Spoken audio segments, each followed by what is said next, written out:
Hi guys, welcome to another Leadfeeder webinar. Really happy to have you here today. Thank you all for joining. We have a good panel of experts today that we're going to discuss around the role of the SDR, some do's and don'ts. Having been an SDR myself, I'm excited about this one. I think a lot of people that are in a sales or marketing career probably started out on that path of being an SDR, or if you don't understand what SDR means, you may be BDR in your world, so either sales development rep or business development rep.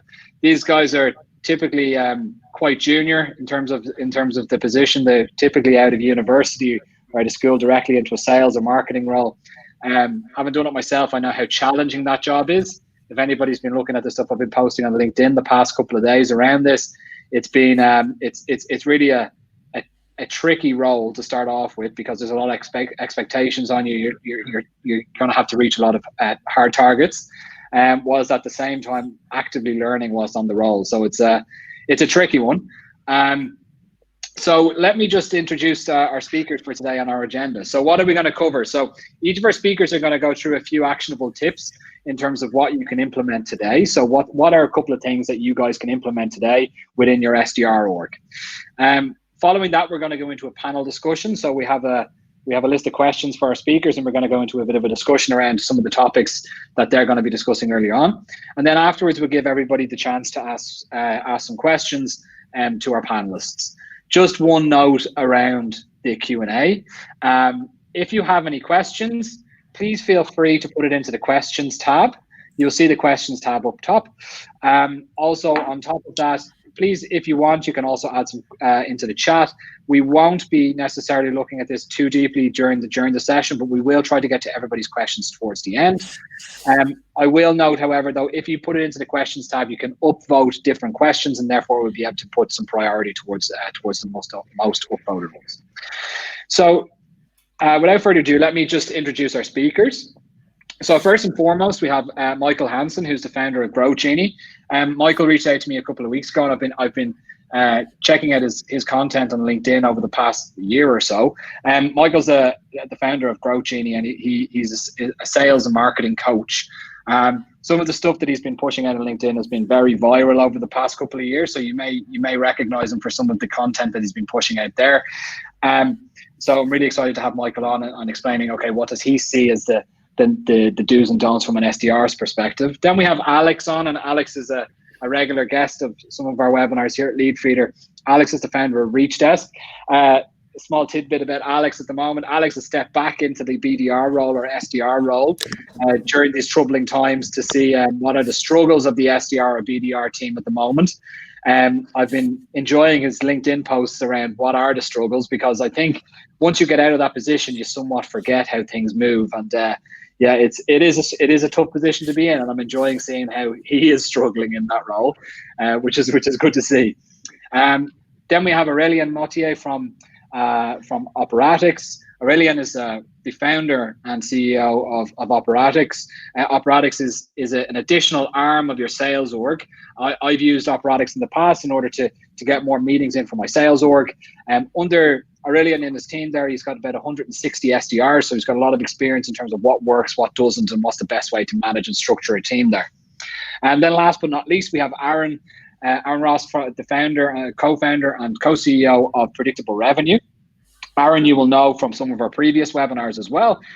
Aaron is the author of a couple of different books. One of the sales Bible of Silicon Valley, which is Predictable Revenue, and then his more recent book, From Impossible to Inevitable.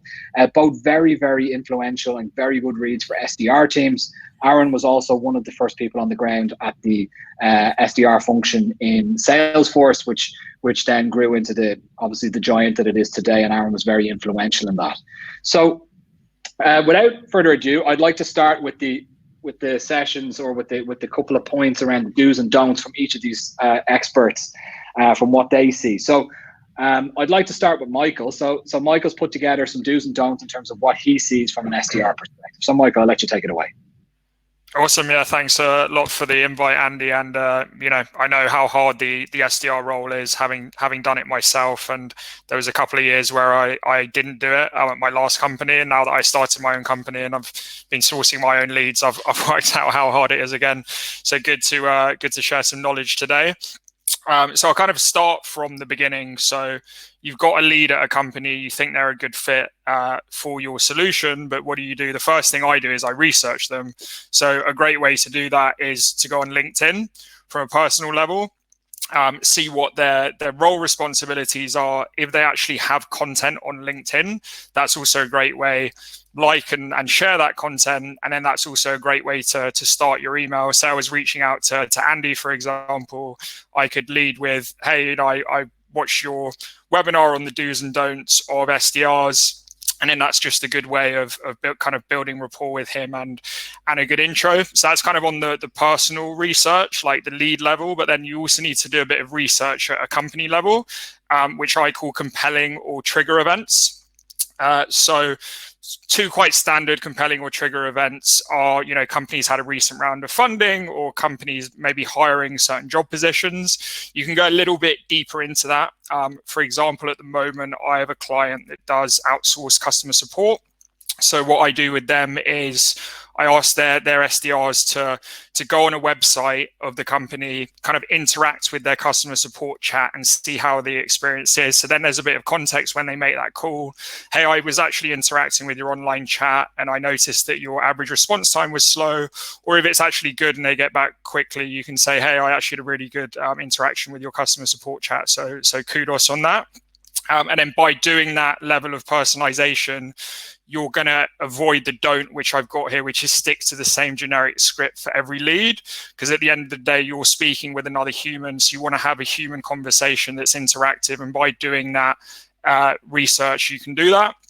The other thing is don't pitch straight away. So don't call up and say I was selling Growth Genie. I wouldn't just call someone up and say, hey, I can help you build a scalable outbound sales process. I'd first try to understand a little bit about how they're doing outbound sales. So the first thing I would do is try and understand the person that you're selling to and write down the top 3 challenges that they're facing, and then ask questions that you think can uncover those challenges. So I know a big challenge of sales leaders, for example, is that it takes a long time to train, onboard, and ramp up sales reps. So I may ask a question about, again, say I was speaking to Andy. Hey, Andy, just out of interest, how long does it take you to ramp up your SDR team at Leadfeeder?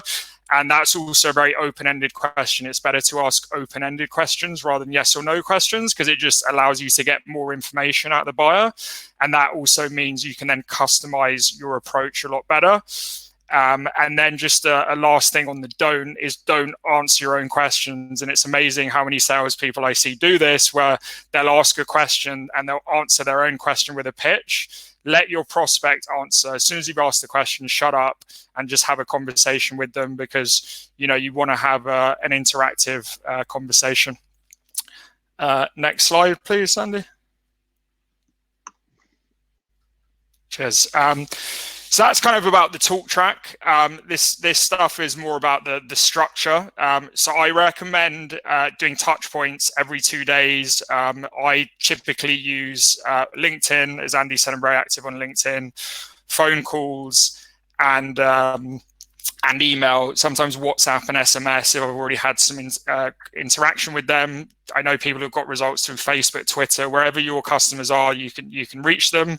I wouldn't advise doing it kind of every day because it's a little bit too intense. I wouldn't advise, only doing it once a week or once every couple of weeks, because you want to stay top of mind with your customer.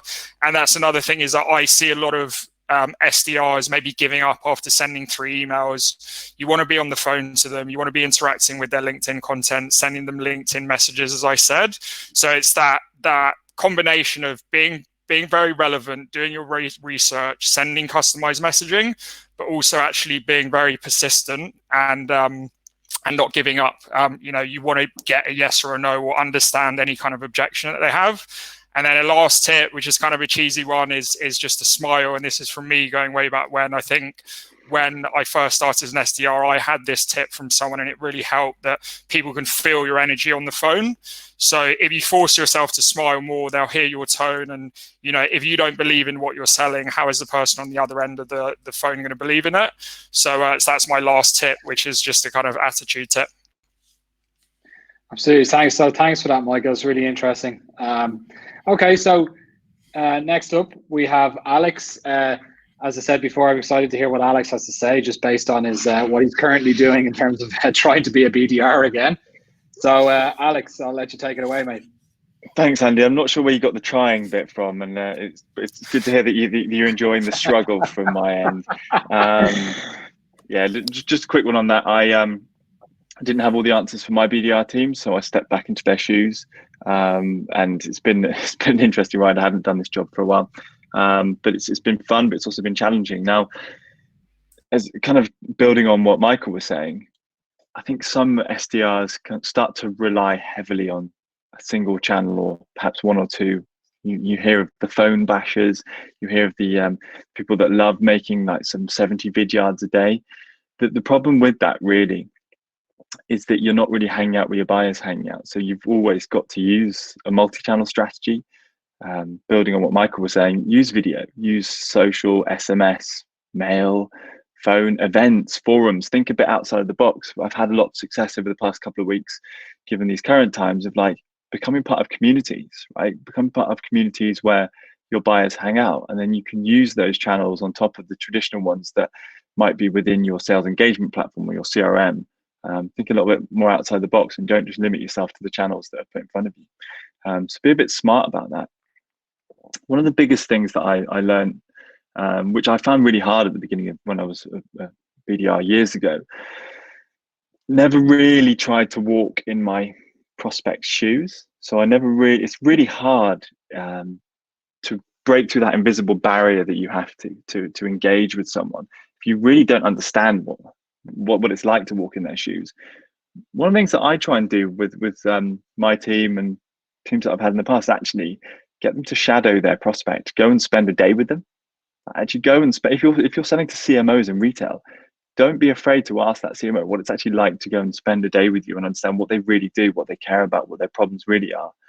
That's one tiny thing that you can do to kind of get into their shoes. But ultimately, the really easy thing is every month, refresh those personas, make sure that you're getting training on that, because if you don't understand who you're selling to, then you're not really going to succeed too well.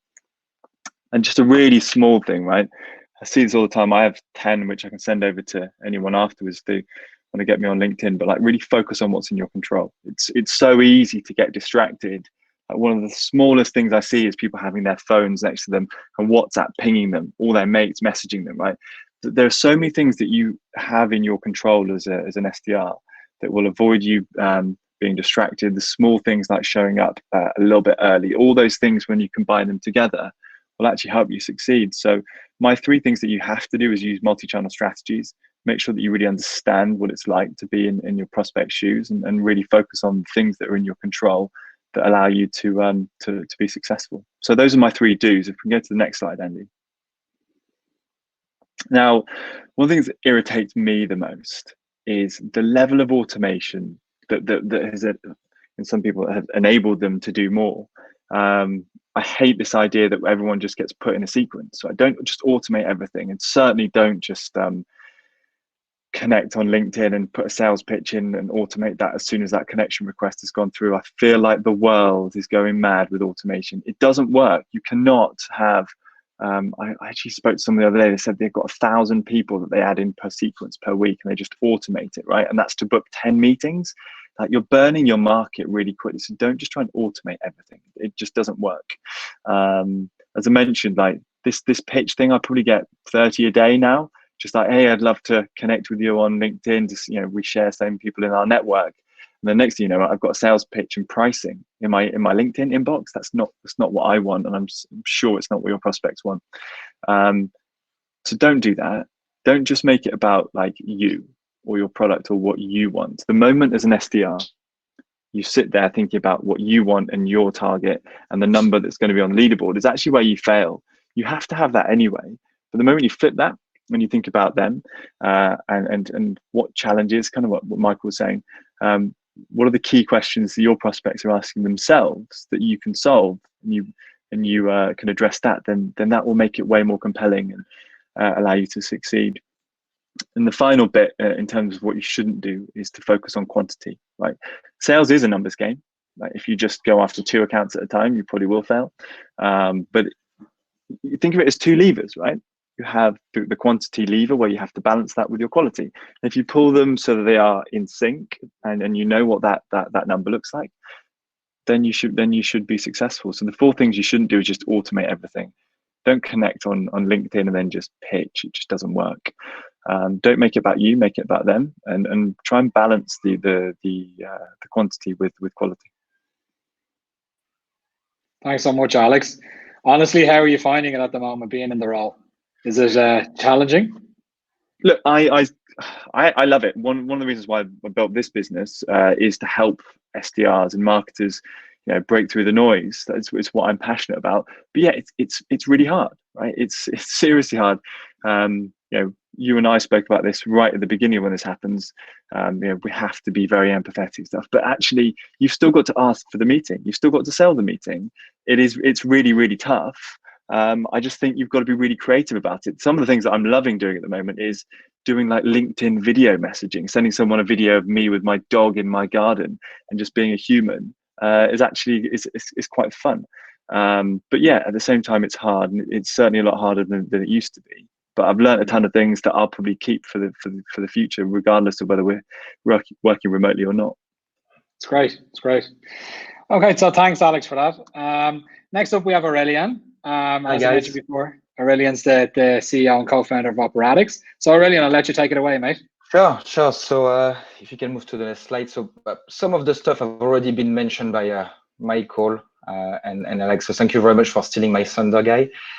But I guess instead of reading the slides, I'll tell you the way I feel about the whole thing. So when we speak about the account-based everything and the challenger sales approach, they're actually linked to each other. What we believe in that you should not really look at a pitch or at engaging with a prospect thinking about yourself, as it was mentioned before, but really as to what is the value for your prospect? What are they trying to achieve? What's happening for them? In which buying centers do they depend? What's their personal goal? What's the goal of their company? Okay, so basically based on the industry, the geography, which is particularly true at the moment in the COVID-19 situation, there is some geography that respond better than other. The function of the individual, try to understand their job title. I like the idea of getting them to shadow. That's probably difficult if you are targeting CIOs, CISOs, CTOs, CMOs, because they must be very busy people. But if you can, that's technically, the idea is fantastic. Understand, get under the skin of your prospect. It's not about you. It's not about your product. It's not about your stuff being 5 milliseconds quicker, you being the pioneer of doing something. It's about your end user, okay? What's their job? Right? Are they likely to go for a change, etc., etc.? So once you understand that, and you can gather that intelligence through LinkedIn, Lucia, Discover, Seamless, you've got lots of tools out there that are available that definitely were not available when I started the job. So when I used to do the job before, which I think is also the one thing that has not been mentioned here, is kind of linked to the account-based and challenger approach.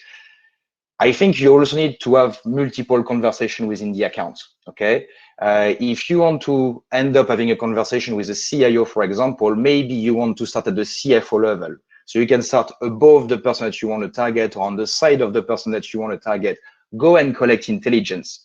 Because the day you'll have that person on the phone, you then will be able to speak in their context about information that you gather on their accounts, which means that you are pertinent, which means that they will listen to you, which means that you are better than all the other people that will call them and say, hey, my name is Aurélien Gauthier. Do you have 5 minutes for me today?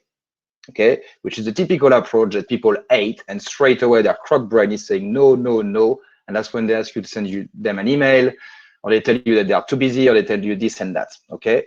So that's kind of leading to a challenger, which at the end of the day, the challenger from my perspective is about you as an SDR, putting yourself at the same level as the person that you are targeting. You need to be able to speak about their context, to speak about their business, to have an understanding and make hypothesis of their pain point if you don't know what their pain points are, and tell them very early on in the conversation, this is why I'm contacting you. I have picked you. I have chosen you through my research. And my research also tell me, that you, because of my experience of speaking with individual in your situation, that you may suffer from such and such issues. And then you can list the issue that you think they are facing. Then you can go and use some proof points with, dropping names, user reference. And then most importantly, tell them about the value of the meeting. What would they get out of spending 30 minutes with you, 1 hour with you? I think the prospects are growing massively fed up with people demoing their solution straight away. You've got a sales guy coming, the laptop goes on, there is no conversation, there is nothing, which is kind of leading me to my third point, which is building relationship. Right now, over the last 6 weeks, I've never built that many relationships with people. I think most of my prospect clients have seen my dog, my kids, my wife, everything. We speak about personal life, and it's pretty cool because we didn't really used to do that before. But you know, being human, getting people to value you as an individual, see you as a thought leader is also very important. Okay, in the sales process, not just the SDR bit, but also in the future of the sales process, a good experience with an SDR, okay, is really valuable for your company. If you do a good job, you're gonna help your account manager or whoever is taking the opportunity further, the channel partner, whoever it is, to get a better chance to close that deal, because you are the opener, you are the person who is setting up the experience. So that's my do's. Next slide, please, Andy. There you go. That's the don't. Don't be impatient. Take your time. That's, you know, one thing that is people say that you need to be persistent, you need to be hardcore. There's lots of movies in the 80s, The Wolf of Wall Street and all that. Yes, there is some good stuff in there, but you know, don't force things. If people don't want it, leave them alone. You know, let them satisfy your intelligence. When someone say no to you, just ask them why. If they give you a good reason why not, leave them alone. Or nurture them. Tell them why it would be a good time, when they will be reviewing, but respect their intelligence, respect the choices that they've made, and respect the fact that they say no. There is nothing worse than someone trying, and you try to be nice. 1 time, 2 times, and the 3rd time, you're gonna just take a door in your face, which again, not only as an SDR is terrible, because that will impact your confidence, but imagine the knock-on effect on your brand, the company that you represent. Absolutely horrible. They will think that your guys are animals, and it's not good. This is not a good look. So don't be impatient. Take your time, and let the prospect talk to you and understand their situation. And if it's not ready, if it's not right now, give it 6 months, give it 12 months, give it 18 months. Okay, you'll get them back. Don't run like a headless chicken. So this one is an interesting one, because you know, you need to have some sort of strategy, you need to have some sort of tactic, you need to segment, you need to understand what's working, and you need to be able to replicate what's working. Often we see customers going across vertical, across message. We're going to speak about all our solution. We're going to speak to 5, 6, 10 people in this organization. It's okay when you're a product marketing specialist and you know your stuff inside out and you've been 25 years in the company. Yes, you can do that. When you are an SDR that may have 6 months, 12 months experience around a specific industry, it's very difficult. Focus is key. Okay, so get a focus, use the focus, measure the focus. What's working, replicate. What's not working, you knock it on the head and you don't do it again. Okay, but you need to be relevant in what you are doing as well. Don't stop selling and marketing. So I guess this one is a little bit of a COVID-19 theme that we see at the moment. So we see lots of people pulling out, stopping marketing, stopping selling, or putting things on hold. I think you should never stop. Okay, we've seen it. We've seen clients where we've been very successful, where we deliver too much pipeline against their expectation, and basically it's okay. Well, let's stop now. We need to sell what we've got in the pipeline. And what you end up with some sort of up and down. You know, you've got 1 quarter you go up, which is building up your pipeline. Next quarter you close your business. You don't have any more pipelines. Then you rebuild all the time. And again, that's not good. What you need to do is to have a consistent approach to the market. You need to have a consistent nurturing process. You need to engage with those prospects, and the best prospect, the prospect that will actually buy your stuff and get the meetings and the good value meetings or the good value next step in whatever you are doing, booking a demo, whatever you are doing, is the prospect that you would have nurtured over a period of time. They know you, they trust you, you've been speaking to them for 6 months, you've been giving them information. You've not just been trying to get a meeting for yourself, right? Forget about yourself. Provide them with the information they need to make an informed decision. They will respect you for that, and they will come back to you. That's it. That's for me, Andy. Perfect. Thank you so much, Aurélien. That was super interesting. I liked how you were very snappy about those points as well. No messing around there. Just, you know, it's it's important. You know, there's no beating around the bush in this job, especially when we're so focused on numbers. So thank you, Aurelian. Yeah, thank you. Next up, we have Aaron. So Aaron, I've already done the intro, so I'll let you just take it away. Sure, sounds good. All right, so I know the speakers already had a bunch of tactical tips, a lot of great ones. So I kind of want to focus on a bit of like a meta layer, because I feel like there's a lot of things that go on with prospectors that, like, if you can learn how to learn, then you'll be in a much better position. So I don't know what it is about people, you know, everyone's embarrassed to ask for help. Everyone's embarrassed to reach out to meet new people. And I think, you know, even in an office. So when I started Salesforce.com, one of the first things, and this is ways back, so there's still 150 people, but I went and reached out to people in support, in marketing, to Mark Benioff, to different people in sales, just to say, hey, I'm new, I just want to learn how things work. And I was the most junior sales job there was, but I just went out and met people, and most people are pretty open to sharing what they knew. And so I got to learn more about how the rest of the company worked. I honestly didn't know much about what a CRM was. And I got to meet different people. And by a lot of those relationships in different parts of the company were important for me to stay on top of how the company worked and to kind of get things done later. So whether it's a senior person or someone in a different function, just go out and meet other people in your company. And especially if you can jump on calls with them and they're talking to customers. Like, one of the best ways to learn, just more call shadowing from people who are experts in their space, who are handling other parts of the process. If you're a prospector, you have to get on calls, not just the prospecting calls, but on like sales calls where they're going through proposals and demos and discovery, with support calls. What are customers actually dealing with the product? Marketing calls or meetings. How are you thinking about targets? And just because you're new to the company or an SDR doesn't mean that you can't go ask the VP of marketing, hey, can I join in on some of your calls just to learn? And by the way, if they say no, shame on them.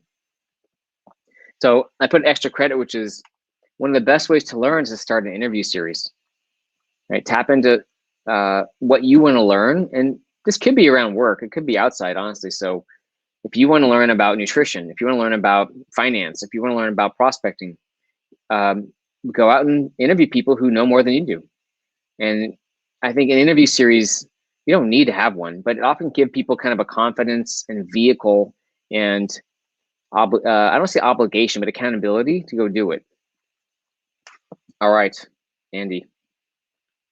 Unless I don't have the power, do I? Slide power? I don't think so. Okay, so another common issue with the prospecting role or SDR role, those are two different things. By the way, if anyone, please don't combine inbound lead response with outbound prospecting. Those are two separate jobs. So SDRs need to do one or the other. If you have two SDRs, they need to be separate. There's like this surface level. They look similar. They're both these junior jobs. You're dealing with emails, phone calls, LinkedIn, and appointments, but they're completely different mindsets, comp plans, metrics, and processes. Okay, so let's say this outbound job or SDR job is boring. Well, it could be either one. And it's really easy to get in the space of like basically, why am I so put upon? This company, it's not interesting. The company's not promoting me. The company's not fixing this for me. Right? The company's not your mom and your daddy if you're an SDR. So how can you own your growth to take charge of making that job more interesting, whether it's the actual job itself or the opportunity to be at that company? You know, so a lot of this is attitude, and you're getting paid to learn. You're getting paid to learn a life skill, at least on the outbound side, especially, that you can take anywhere. I mean, whether you're going to start a nonprofit and get a promotion, get a job, be an entrepreneur, be a politician, whatever you want to do, sales is a life skill, and prospecting is an even more important one, or just as important. So how can you take ownership of getting the most out of this opportunity in the job at the company with those customers to learn as much as you can? And don't get into this, oh, poor me. I'm just going to ride out this time as soon as I can to get out of this job as soon as I can because I'm better than this. So another opportunity, another extra credit is take, these challenges you're dealing with and how you're dealing with them and publish them someplace, either internally or externally. How are you, kind of forces you to think about, well, what am I learning? what can I do about it? So it gives you a different perspective on your situation. It can be a little more meaningful rather than just complaining. All right, Andy, I think I got one more. And so this last one I think is just as important. And again, a lot of this is if you're in the SDR role, and honestly, these apply to any job you're in. How can you approach this with a mindset and attitude that's going to get the most out of this for you? It's how do you learn these different techniques that are so important? And the speakers they're all right. They're all correct. Great points. Especially this one, like how do you walk in your customer's shoes? Sorry, I don't remember if it was Alex or Michael. Again, one of the easiest ways to do that is to go sit on calls with customers or go interview customers. So this last one though is this, we're in this world of copy paste. Like everyone wants a quick answer. And the thing is there's more information out there than ever before. Sample templates, sample scripts, sequences, just Google anything and you can find examples. Or looking on your team, who's the best SDR? I'm gonna copy what they do. And again, a lot of people are afraid to experiment with their own ideas, to put their own flavor in them, because a lot of times they don't work the first time. And so you just give up too easy. So it's not even, it could be new email ideas. It could be, a lot of it's just the way that you speak, what you stand for, what you have to offer to people as a person. Because it's easy, especially as a junior SDR or junior roles in SDR, to feel like you don't have a lot to offer, but you do as a person. So how can you, again, get clearer on using these tools from other people, copying other people's techniques and lessons, but then adding your own flavor, whether that's the way you write, the way you do a video, the style of your LinkedIn approach, what you post. I mean, it could be as simple as adding an emoji to something. It could be adding art. I mean, I don't have the Predictable Revenue Impossible book handy, but all the art in those books is stuff I did just because it's part of like a thing I do. Some people might do paintings, whatever. It's like, don't be afraid to bring in, if you love poetry, if you love singing, music, maybe there's other passions that you can bring into what you do, even as in the SDR role, either with clients or with the team. And I've seen examples of people who do rap videos or humor. There's so many ways you can bring your own passions and interests into your work and to not just be another copy paste automated person with 1,000 people in the sequence, all sounding the same, because those days are numbered. This is the beginning of the end of copy paste success. So I call it unique genius. Everyone is one. Everyone has something valuable to offer. Everyone has a voice and something they can teach others. It's just a question of how can you find that and clarify it so it's a clear signal to others, because it's really easy to feel muddied, and we all do in some way. So another thing here, this extra credit is commit to giving a first training, right? You could be on the job as an SDR in 2 weeks, and you can say, you know what? I'm going to give a training or talk about all the things I liked and didn't like about this onboarding process. Or everything, I went and watched 10 podcasts about outbound. I'm going to take that and commit to publishing something or doing training around this. So there's no excuse. There's no reason to stay in the place of you don't know enough to teach others, because you're always a step ahead of someone else. And there's always, everyone wants to learn something. You can always go out and make that happen. And when you do that and you commit to, I found that committing to teaching people speaking live on webinars or in person was the most powerful way to kind of force my progress, force my clarity. Who am I going to invite? What am I going to teach? What am I going to ask them to take away to lead to things like the Predictable book or Impossible book or a business or a family? So you just got to do it again and again and again. Thanks, Andy. I think that's it. Perfect. For the 3 slides. Thanks, right? Aaron. Yeah, that's it. So like key takeaway from what, just to summarize from your side, I would say like confidence is the most important thing there. And developing it, how to, it's not even fake it till you make it. It's how to get out and it's really like go talk to people and learn from them and go back and reteach them is so something that it accelerates everything else you're doing. Sure. And develops confidence at the same time. Sure, that makes sense. I found a picture of one of your treasure maps, by the way, Aaron. Oh, yeah. Is that your handiwork there? Yeah, that was. And then in fact, that is, I did that as part of the first uniquegenius.com. I did that. Yeah, that's just art. I did that. And by the way, I never thought I was always an engineer, not an artist, until I just started fiddling with like crayons and pastels and like, kind of like this. And I mean, I'll just put it into a book. Why not? Why the fuck not? And a lot of us have these whispers that we hear, like, oh, I should travel. I should learn French. I should, and we ignore them because they're not practical. But those are the things that, if you embrace them, can actually make you more interesting, more well-rounded, and give you more tools to communicate to people in a lot of other ways other than just words, written words. Add style to everything you do to become more of a whole person. And again, Sure. So last point is that in this world of noise and overwhelming channels, one of the things that cuts through noise is when it's a person reaching out to another person. For sure. It's all the template of stuff wears, and it's easier to spot, and will be easier to spot. Fully agree. And I'd also like to thank you for 6 weeks of webinars we've been doing now, Aaron. And it's incredibly difficult for me to not use the F word. You're the first person to do it, so thanks for breaking the seal. Okay, sure, all right. That's all right. No. From my side, I actually find it difficult to not say.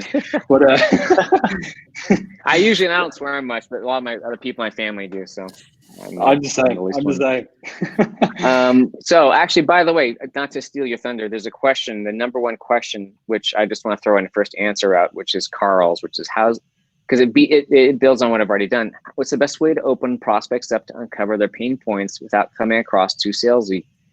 And I think, first of all, if you as a prospector have gone out and talked, it could be sales conversations, it could be interviews, whatever it is, and go learned all the typical problems. Like, the thing is, your prospects, they don't have that many problems. They're all going to be pretty similar at some point. There might be 3 or 5 or 10 that they all share. And if you go out and talk to a bunch of people and you kind of know what it's like to be that director of sales or like head of customer support, and then it doesn't become, you kind of know what their problems are going to be. Like, well, I know you're going to have some of these problems. Basically, like, which of these problems is yours? And it becomes a much easier conversation to have than if you're actually trying to like learn about their problems. So you should know the problems ahead of time for that type of person, and then just like spot which one they've got at this point. That's how I would do it. Thanks so much, Aaron. We'll now go to the next section, which is around the panel. There's just one thing before we start the panel. I'm going to run a quick poll just so to understand what are the most interesting things for people. And with that poll, what we'll be able to do is focus on the right questions. So I've just published the poll there. If you could please start clicking on the different options there just to see what the most interest is for people. We'll give people just a moment.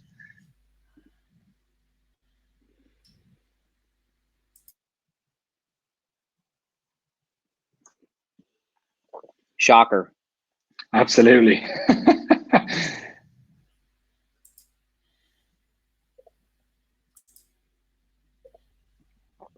Thing is, people want replies to their outreach, but they don't you don't realize that it's everything else you do ahead of time. Who's my market? Who's this customer? What's my approach? Have I trained my SDR that leads up to getting replies? For sure.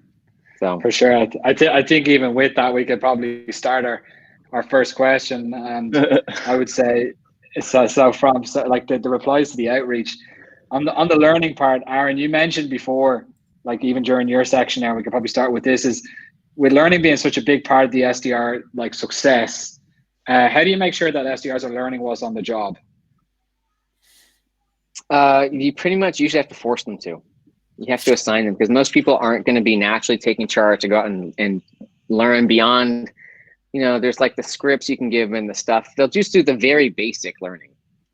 They're sitting next to someone on the team. They'll talk to that person.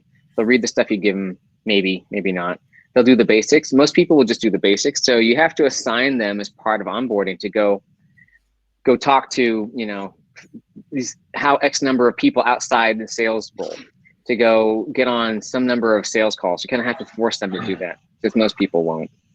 And again, that's that kind of like the sales job learning, and the typical onboarding is really important. But just as important, the thing that will ramp an SDR faster is the more conversations they can have with customers or listening to people talk to customers. That is what will speed up their learning. Not reading more PowerPoints, listening to customers or talking to customers. Yeah. So the more of those they can do, the better. I'd just like to add to that, Aaron. I think you got it right from like a ramping point of view. The struggles that I see within particularly SDR leadership is that they feel that having trained their SDRs, that they've done their job. Right? There's a difference for me between training and coaching. To get SDRs to actually improve continuously, I'm not one of the mindset that thinks you do your 6 months and then you can become an account executive. You have to get to a point where you're good enough to move on, right? So for me, it's about having a coaching culture within your organization, and then to just very simply each month pick a skill that SDR is lacking and get them to, well, help them improve on that one and do it in small bits. So you make sure that they focus on the things that they need help with. You have a coaching mechanism where your manager or leadership team can actually help you zone in on those things, and then you just perfect them, and then next month you move on to the next thing, and then you continuously improve.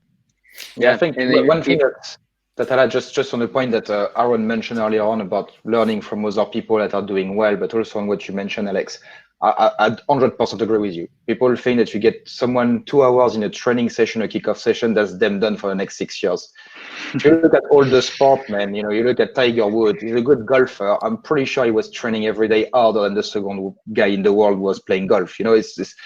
You just need to train and train. One thing that we do that costs absolutely nothing, but is kind of joining all the ideas that you guys mentioned, is lunch and learn. So every Friday we'll bring some pizza, some stuff in the office. We'll have groups of people that we pick up a skill. It could be building up your message. It could be answering objection. It could be selling the value of a meeting or whatever. It could be it could be anything. We let the guys choose the topic, and whoever's got the most vote just go for it.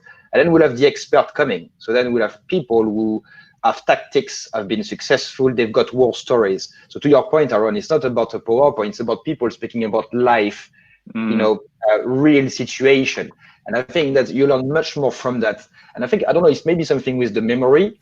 I think it's easier to remember a story than it is to remember a five-page PowerPoint presentation. So the lunch and learn works pretty well for us. Another thing that we think is key is to actually get our guys to participate to calls and listen on to calls from the account managers. Okay, so you know what's happening. You first of all, you've got a psychology of when you do the preparation and you pass on the call, because you know that you will be there. You don't want to look like an idiot, so you're probably gonna do a better job to make sure that everything is aligned. But the second thing is you learn from what's happening next. You learn about what the AE is doing, and most of them are looking up to the AE, the account executive. So that's a good way to not only build up a relationship, and coming back again to Aaron's point, if you've got a good relationship with other people in marketing, sales, leadership, you will learn from them. Okay, but being on the call is quite useful, because usually that would help you to increase quality, and increasing quality will increase the input that you get from other people around you. You get more respect. There's a kind of a wacky tip I have. I say wacky, it's actually quite simple, and it's something the SDRs can do themselves, which is, as part of your sales process and your sales outreach, is ask your prospect for feedback, and especially actually if you're not able to get the meeting. So as part of the last touch of your email sequence, the last touch of your LinkedIn sequence, or even if you're on the phone and they say, I'm not interested, just be like, I would love to know, how I could have changed my outreach that it would have appealed to you more. The worst they can do is hang up. The best they could do is say, oh, it wasn't relevant to me. And you can say, well, why wasn't it relevant to you? What is relevant to you? And that's a great way, kind of going back to Alex's point, of understanding the person that you're speaking to in much more detail. That's perfect. Yeah, I like that, Michael. Yeah, that's really good. I've actually, Michael, on that point, I've actually had that a couple of times, and it makes me much more responsive to SDRs. Like, I've had it in the case where they're reaching out to me and I've ignored it, and then they'll say, hey, look, I'll leave you alone, but I just want to know, like, what could I have done better here to get your attention? And it actually, I don't know if it's because I was an SDR, I've run SDR teams. There's something in me that wants to say, okay, look, I'll get back in touch. There's a human element in there that you don't want to leave somebody disappointed, and that works. It works. Exactly. Yeah. Yep. Let me throw one quick tip on the lunch and learns.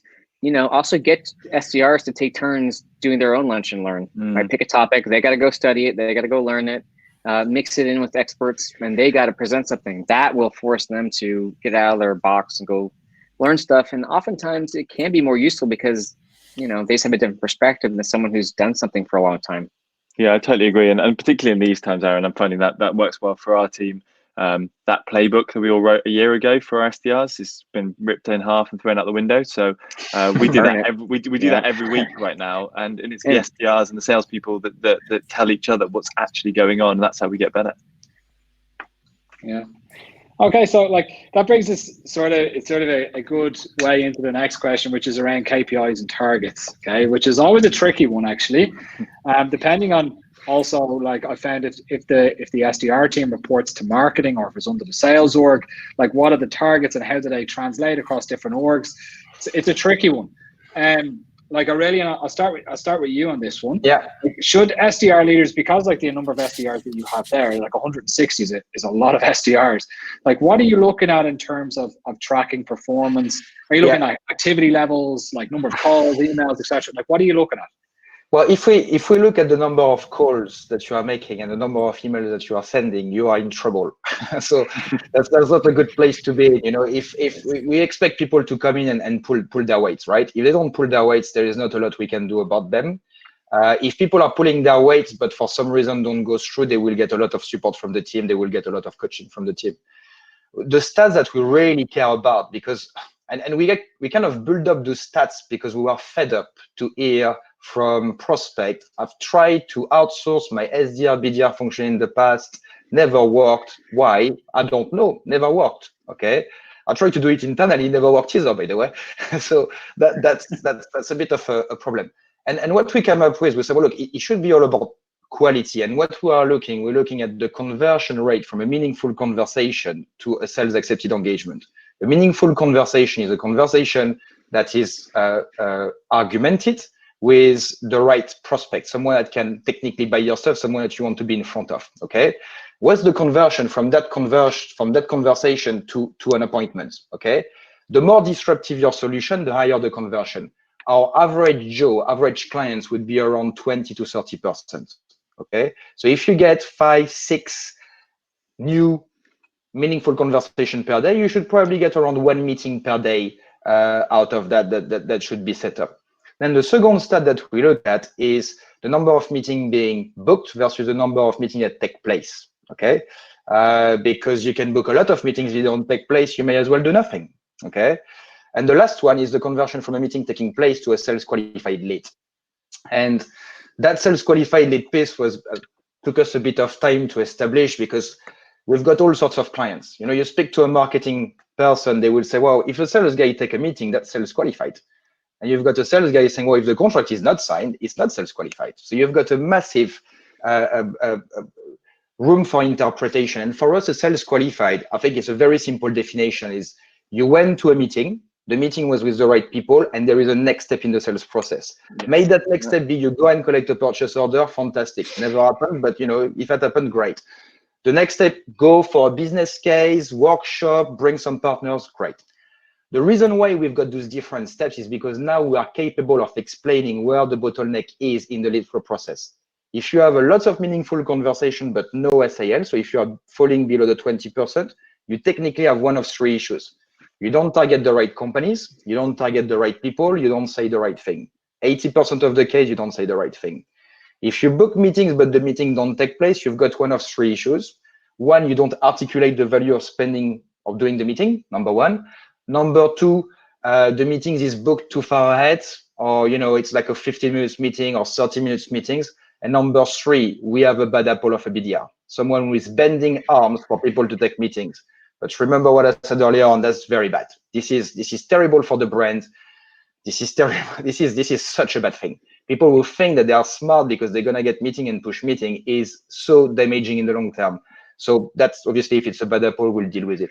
And then the conversion rate from meeting taking place to leads is a bit more of a tricky one, because this is one that we need to manage with our client sales team and sales leadership team, simply because we can't be the BDR and the boss of the sales guy, right? So we need to get some rules of engagement at the outset and check at the outset of a project with the sales team. So we explain to them what conversions is, and you know, we make sure they can tick that off. So that's what we look at. And the conversion rate from meeting taking place to opportunity, we would expect anywhere between 40 to 50%. Okay, that's very high actually. That's a very good focus, just based on my own experience. 40 to 50% from meaningful meeting to opportunities. That's good. Guys, Alex, you look like you wanted to add something there, mate. Yeah, I mean, Aurelian, it sounds like we should hang out more because I agree with everything that you just said. Like Now, now, one thing that I'm doing now, by the way, and this has actually come from, again, me being a BDR right now, is we're actually moving to a scoring system, right? Because one of the things that I've always targeted BDRs on is meeting booked with a decision maker with the next step in place, right? And one of the problems you have is that some of those businesses, let's take Salesforce.com as an example, if they became a customer of ours, they would be a hugely valuable customer. But I could have a meeting with the right person with the next step in place, but equally I could spend a tenth of the time prospecting a smaller account. So what we're moving to is actually a scoring system whereby you can score based on the revenue projection and have like a matrix, so that actually it's less about the number now and what the outcome is afterwards. We're about to implement this, so I'm not going to share too much, but I think that's what businesses are starting to move towards, is to go beyond that and actually have a scoring system which equates more to the output that you get from an SDR. Yeah. But otherwise, I agree with everything you said already. Yeah. And I think SDRs that are hiding behind 200 calls a day think that they are doing their job. It's just, you may as well do 10 and well-researched call, well-targeted, and that's, that could be as useful. So yeah, I think the number game is, and I think it's been voiced by a few of the panelists today. The number game is getting old now. Using a dialer and all those other things, great if you've got a mass market, but it doesn't really correlate well with enterprise selling, account-based selling, which really is what we believe works at the moment. Yeah, and on that, I think account-based selling, what we're all working towards here is revenue. Like, if no one signs at the end of the day, then we're all in big businesses, really. So what I do is I've always incentivized SDRs, BDRs, whatever we're calling them, with if that opportunity they put into the pipeline closes, they get a percentage of the revenue, and that's a really good way to help them focus on the right accounts, because if it's not going to close and they don't believe that, then they shouldn't be prospecting them in the first place. Yeah, absolutely. Okay, so look, we'll have one more question in the panel, and then we'll go to Q&A. And this be a question for most people here, actually. So I'll start with Michael on this one, though. Michael, how do you see the role of the SDR evolving with the current situation? Where do you think we're going to be for SDRs in the next 6 months? I mean, it's hard to say, obviously, but what do you see? Yeah, I think one of the ways we have to evolve, I mean, by situation, I assume you're kind of talking about COVID-19. Yeah. So I think some people are having to adapt who they sell to. So obviously, when you're doing sales, it's like, who are you targeting? Who's your target audience? Some companies may be targeting, like event management companies or tourism. Like I have some colleagues that were working for like travel management software companies, and that industry has obviously kind of gone. So if you kind of had an ideal customer profile whose industry has just been savaged, you obviously need to change your ideal customer profile, look at different industries, things that are booming at the moment, like voice over IP, anything that's enabling people to work from home. But then when it comes to the actual messaging, it's really just the same. It's funny because everyone's been talking about how, we need to be more empathetic, we need to be more consultative. Well, you should have been doing that before COVID-19. So nothing's really changed in that sense. And, I think we were talking about this before, like you still need to be selling now. I think Aurelian mentioned this point that, you can't just stop doing SDR work right now, because actually say 2 months down the line, everything's like relatively back to normal. You need that pipeline. So if you stop doing SDR, that's not going to happen. Yeah. 2 months? Next year, 12 months? No, 2 months is, none of us know, but say within 3 months, something has changed in the world that allows you. So in 3 months' time, if you're able to have some kind of conversation, one industry is doing okay, you just kind of have to take that gamble. So I think it's, building pipeline for that whenever that comes. Yeah, I think it's about adaptation. Most of the CMOs I'm speaking to, most of the CROs I'm speaking to are kind of telling me almost the same thing. They say, look, SDR is really important, BDRs is really important, because we see less incoming leads. We get less from our intent marketing. Obviously, we can't do physical events anymore. We had like some big trade shows that would get us 200, 300 connection. We don't have that anymore. So we need to shift things. Imagine the organization that are spending millions in marketing development funds through the channel. Okay, their channel used to do events like, piss ups and stuff at the local pub and get all the clients there and everybody is happy. That's not possible anymore. Those guys will have to move digital. They don't have the data to move digital. So the shift is critical. So I think we're at a time where we're a bit like we're gonna see who comes through it. But like the dinosaur, like the theory of evolution, we will have to adapt every day. And for the people who are in the trenches, I think the BDR, SDR have been relying on inbound heavily. Will be okay if there is still inbound coming in, but the people that will thrive will be the people that have been doing basically what all the panelists have said today. Kind of put the prospect in the center of the focus. Make sure that you target accounts that are relevant. If you're gonna go today and speak to American Airlines, British Airways, TUI, it's probably not the right accounts to target, right? So you need to speak to people that would be relevant and can do something depending on your solution. And then the geography. There is some geography that are impacted more than other. So I think it's a question of adaptation. It's a question of looking at what you are doing. But I don't see the role of the SDR really. I actually see it as a positive. It's difficult to say it's a positive COVID-19 because it's obviously horrible. But I see it as as making the SDR even more important in the pipeline mix of most organizations. Yeah, I 100% agree. I think what my opinion on it is very simple. Your SDRs are now your mini marketers, right? And if you can fuse them together as a unit, no one wants to really hear from your company right now. They want to hear from people. And if you can turn your sales team, your marketing team, your SDRs, your customer success, everyone, but particularly SDRs into mini marketers, I call it. They're the ones who voice the message that your company has, and that they're the ones that people I think will listen to. Yeah, I agree with all of the above, and I think I also agree with Aaron's point there around it not being 3 months. I think there's not enough bleach in the world. No.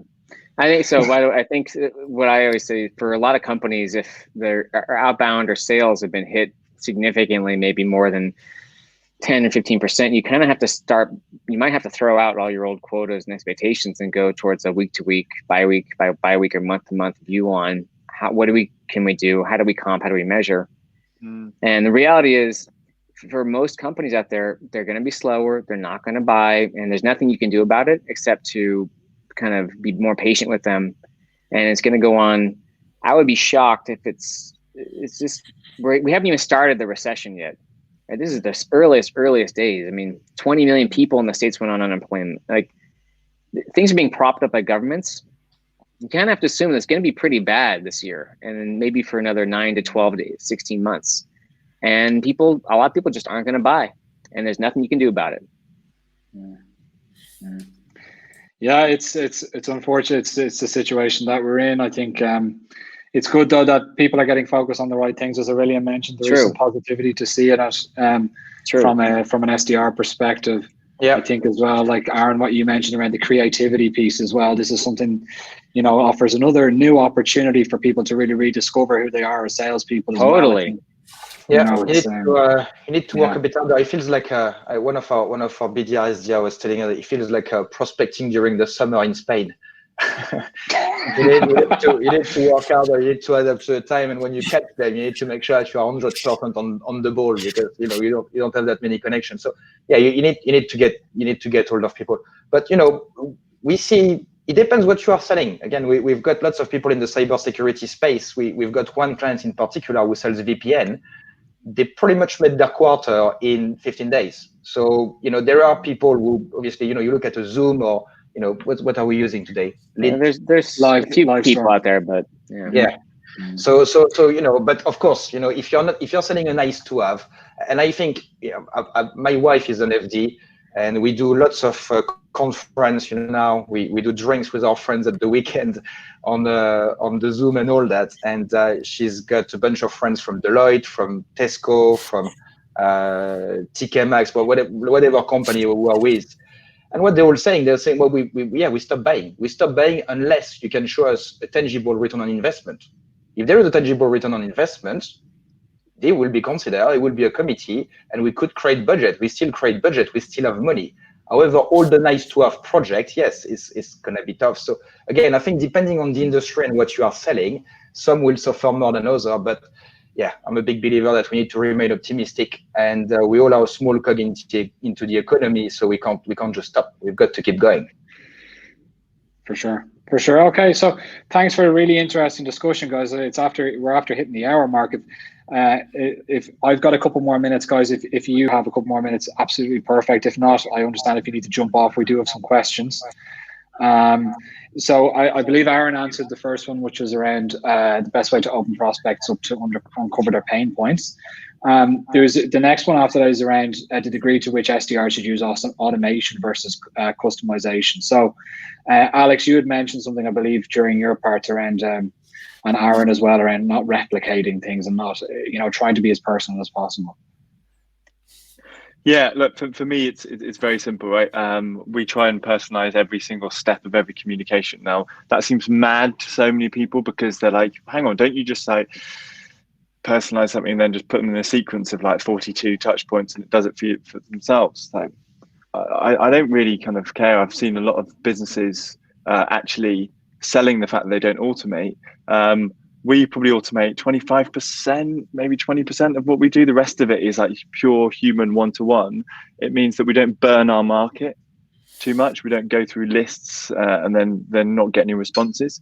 It means it's a very human approach. I get a lot of people come to me saying how they want to become a customer of ours because of the way we prospect is so human.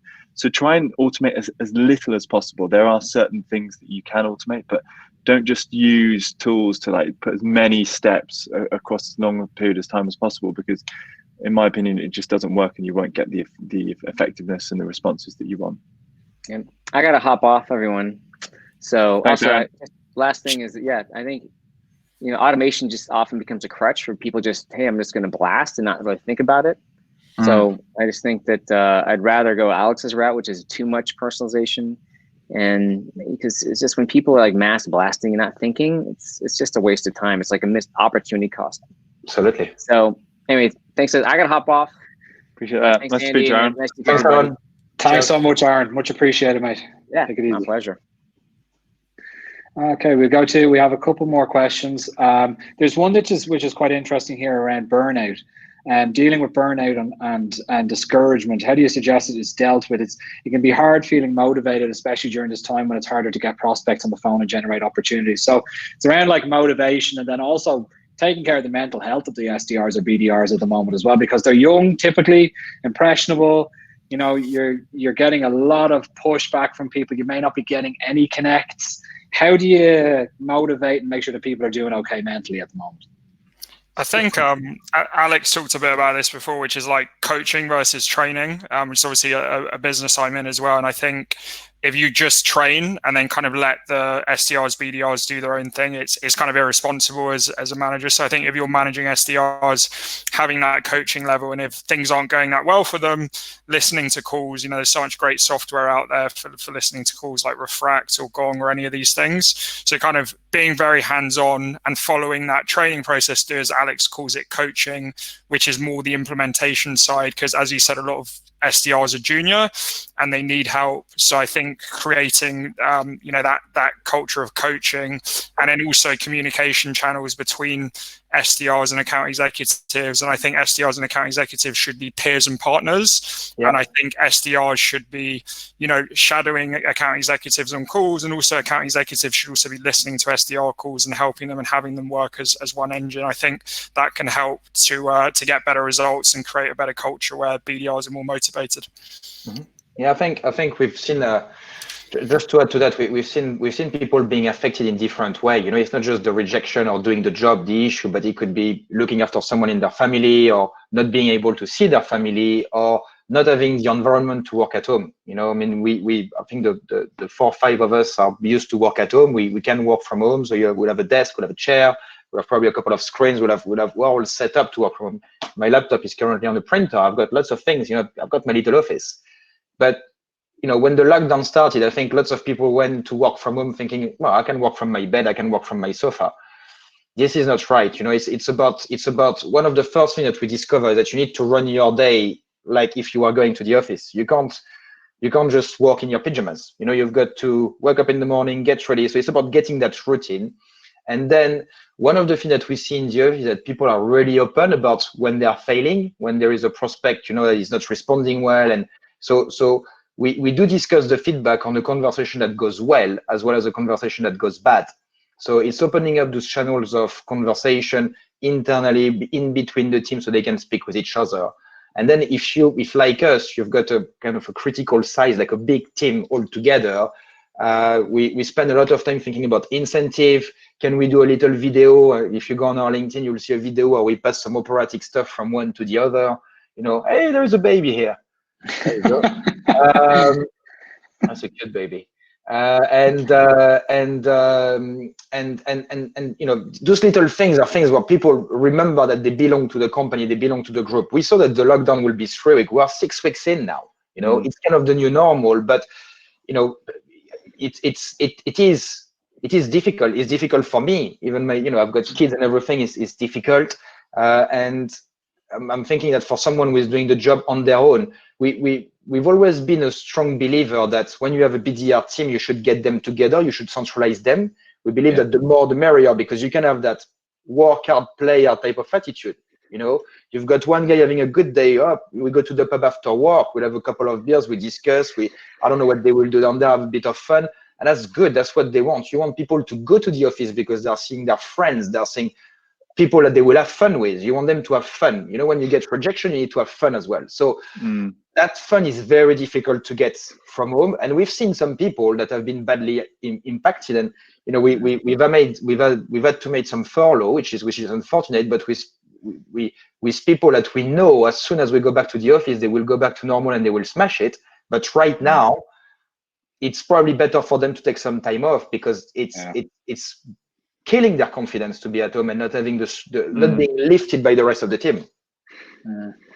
Yeah, like it's funny because you mentioned something there that actually rings true with me. So I typically I've heard the SDR team referred to as the kindergarten of the organization. You know, I think we should probably change that to being the university of any organization, because you know, when you're in uni, you're constantly learning. You depend on your peers for quite a lot of that learning as well. You tend in your final year of university to do a lot of peer-to-peer group work together. So putting projects together, making sure that everybody has their input on it. It's very, very similar in the SDR world. It's sort of like a preparation for when you go into the big bad world of sales eventually, or into marketing or whatever. So it's like I think moving from that mindset of kindergarten to maybe university would be a good step forward there. Guys, like we've gone over pretty heavily here, so my apologies, we won't get to most of the questions here, but I will say, guys, please reach out to each of us on LinkedIn if you have further questions. I personally would be very happy to answer. I know that the rest of the guys probably will as well. You'll find us all on LinkedIn. Please do reach out. We'd be happy to answer any further questions that you might have, any questions that you did ask that didn't manage to get answered. Thank you so much for your time today to our panelists. Thank you, guys. It's been much appreciated for you spending the time and hopping on with us. At the same time, I'd also like to thank everybody that's joined us here today. And our apologies if you experienced any technical issues. I believe there was some during the session, but most people seem to be okay. But again, thank you so much. From Leadfeeder side, again, next week we'll be pushing in another webinar. Please watch this space. It's another exciting one next week, which will have plenty of takeaways once again. So, guys, again, thank you so much to the panelists, and have a great evening, guys. Thanks for having me, Andy. Thank you, guys. Sorry about the little man, Thanks, but we'll see you soon. Take it easy. Cheers. Bye-bye.